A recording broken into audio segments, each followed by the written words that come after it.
Franco, anong sa tingin mo? Patatanggap kaya tayo sa in-applyan natin ng trabaho? Para sa akin, oo.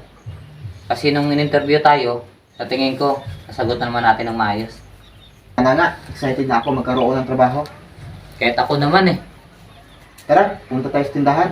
Bili tayo. Ako taya. Totoo ba yan, Gio? Libre ko. Kaso yung maliit lang ha. Oo ba? Tara!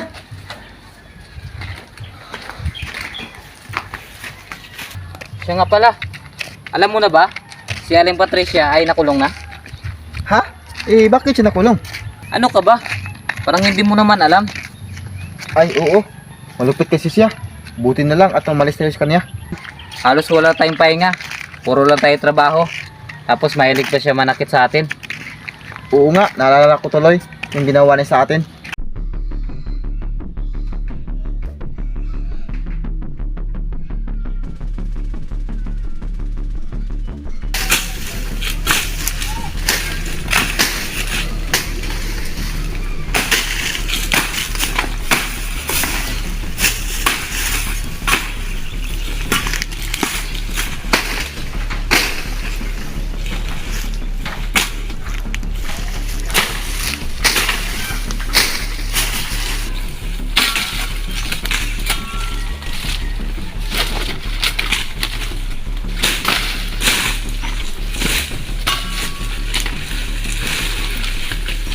Gio!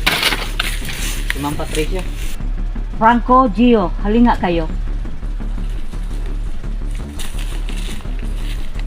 Bakit po Ma'am Patricia? Bakit hindi nyo nagagawang maayos ang trabaho nyo? Ano po ang ibig niyong sabihin? Ginalaw ko ang mga alaga kong mga kalabaw. Bakit hindi malinis ang kulungan nila? Tapos, mukhang hindi pa sila kumakain. Eh ma'am, hindi na namin trabaho yun. Kahit na, pinapasahod ko kayo. At may gana pa kayo mga tuweran? Hindi naman po sa mga timiran kami. Aba, baka nakakalimutan nyo? Franco at Gio, kung hindi dahil sa akin, wala kayong trabaho. Kung hindi ko kayo pinulot sa basurahan at pinakain, hanggang ngayon, namamalaboy pa kayo. Mas gugustuhin pa po namin ang manlimos kaysa ganito ang trato nyo sa amin. Kaya nga po, alam mo ma'am, kaya walang tumatagal na trabahador sa inyo. Dahil ang sama na ugali nyo. Aba, lapastangan kayo, wala kayong tama utang na, na loob. Aray! Tama na ho! Aray! Magsilayas kayo, wala kayong utang na loob. Talagang nalalayas kami. Tandaan mo to, Aling Patricia! Kakarmahin ka din! Layas! Lumayas na kayo!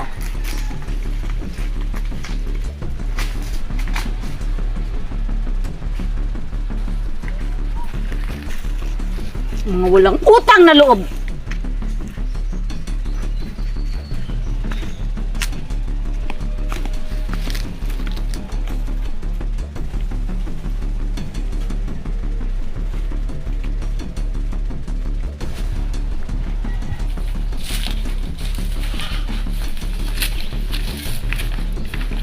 Okay ka lang ba, Gio? Oo, Franco.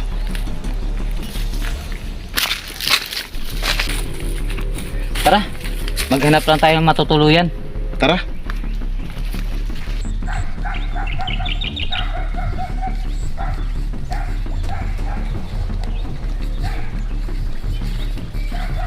Gio, tingnan mo. May sira ng bahay dun, oh. Oo nga. Tara, puntahan natin. Sige, tara.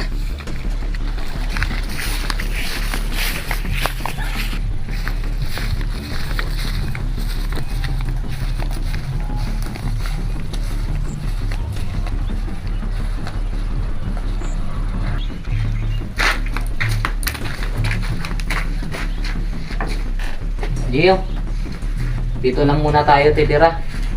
Mukhang pinabayaan na to kasi sirang-sira na. Oo, bisa wala tayong matutuluyan. Bilisan na natin.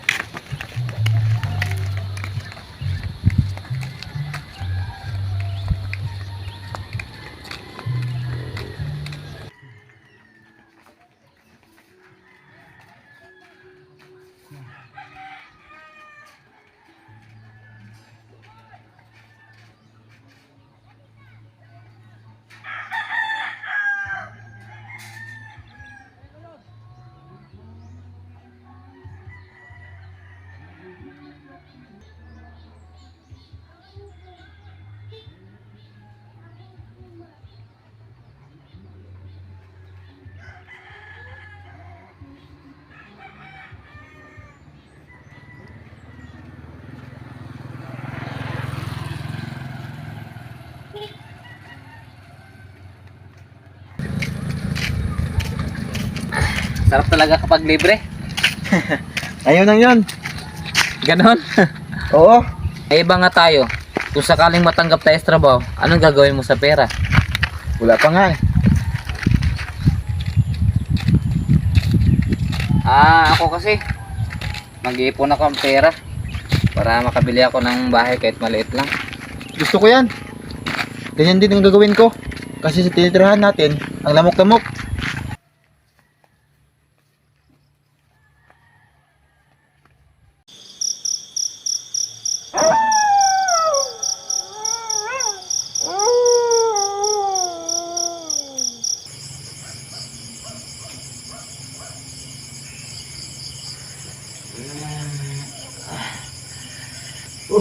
Gabi na pala.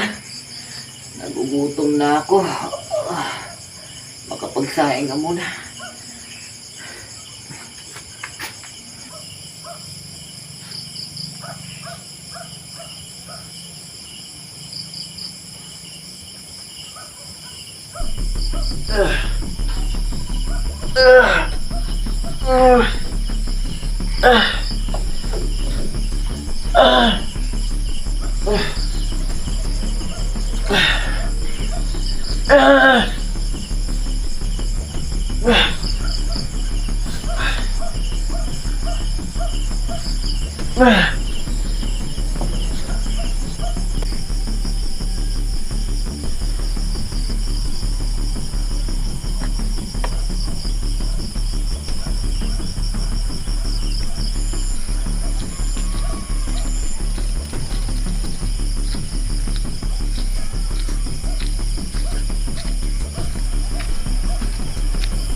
Ale, bakit niyo ako kilala?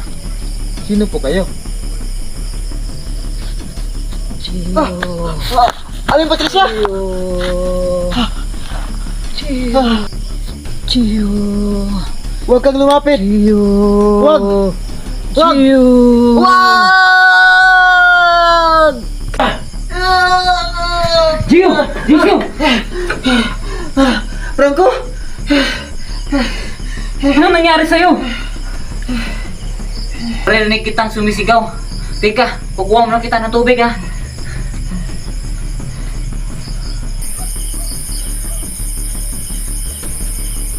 Bakit kayo pumasok sa panaginip po si Aling Patricia? Ito tubig, Gio. Uminom ka muna. Salamat, Franco.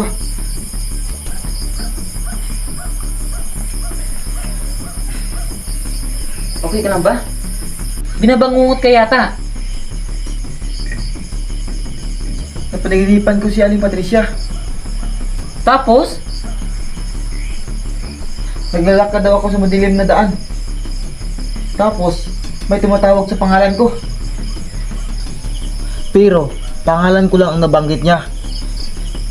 Tapos, nakita ko siya banda sa puno ng akasya. May nakatayo na babae at nakatalikod at patuloy niya tinatawag ang pangalan ko. Paglingon niya, duguan siya. At kitang-kita ang dalawang mata ko na si Aling Patricia yon. baka may masamang nangyari sa dati nating amo. Iwan ko. Pero di ba sabi mo nakulong siya?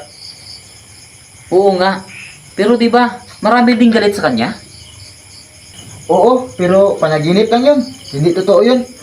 Kung sa bagay, may punto ka. Panaginip lang yun. Ate, ginising mo agad ako. Sino ba naman hindi tatakbo na mabilis para magising ka sa lakas ng sigaw mo? Buti na lang, wala tayong kapitbahay. Tsak, nagising silang lahat. Loko ka talaga. Totoo naman kasi. Nagsasayang pa ako eh. Gabi na din para makakain na tayo. Sige pre, salamat sa pagising. Sus, wala yun. Ano ka ba? Magkaibigan tayo. Sige pre, magsaing ka na. Sige pre.